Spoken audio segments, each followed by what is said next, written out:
So now that COD Next is over and everybody has had a chance to take all the new information in, the majority of the player base is not happy. Why? Well, there's always going to be haters that want to see the franchise fail, but no matter how good the game is, the community is still burnt out at this point because of skill-based matchmaking, cheaters, and the insane amount of paranoia within the community, perpetuated by broken kill cams, desync, and people using VPNs to boost. I'm not going to share my full thoughts on all the new features they're adding. That'll be a separate in-depth video that we'll take a look at. For now, I'm just sharing my thoughts on everything we have so far. I'll be sharing my full thoughts once I get to play the early access PC beta on September 22nd, and I'll also be live streaming it on twitch.tv/zzvt, so definitely stop by and say hello. Now, honestly, I'm excited about the new game and everything they've shown so far. It feels fresh, and the new Warzone map looks pretty amazing, more in line with COD aesthetics and a modern fast-paced shooter.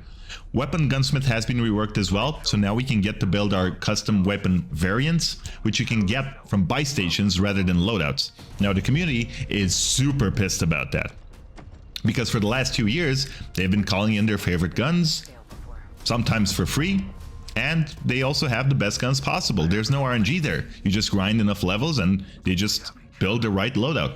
And people don't want to submit to the RNG gods and do away with these meta guns. Personally, I like this change. I feel like everybody is way too dependent on the loadouts.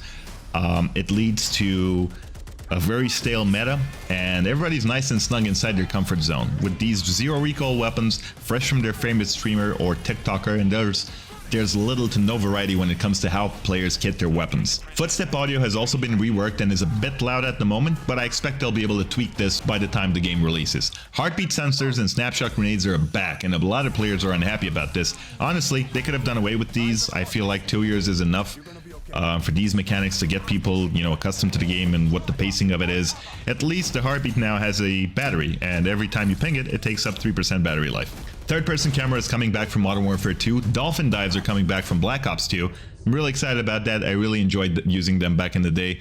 Mounting is still present, although it looks like there's way more recoil now, which is a huge W, and they also added wall hangs, which is actually nice to see. Rather than just mantling on top of the whole thing, you can just peek over it. That's pretty nice. All in all, a lot of awesome new stuff that I'm excited to try, but for me, what's holding me back is skill-based matchmaking, boys and girls. It'll be back, and people playing the PS beta right now are complaining about it.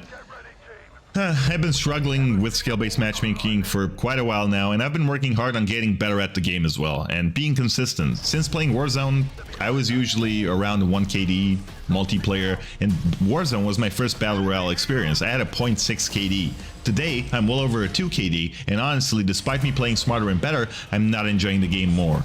I'm not getting the experience I feel I deserve due to skill-based matchmaking. Back in Black Ops 2, we didn't have that, or disbanding lobbies, and an above-average player felt like an above-average player. If skill-based matchmaking will be strict and continue to drive more difficult gaming experiences in a game that has genuine RNG as a Battle Royale, it'll become increasingly more difficult to enjoy the game as an average or below-average player. The game needs a solid experience regardless of skill level. That's why it's so popular.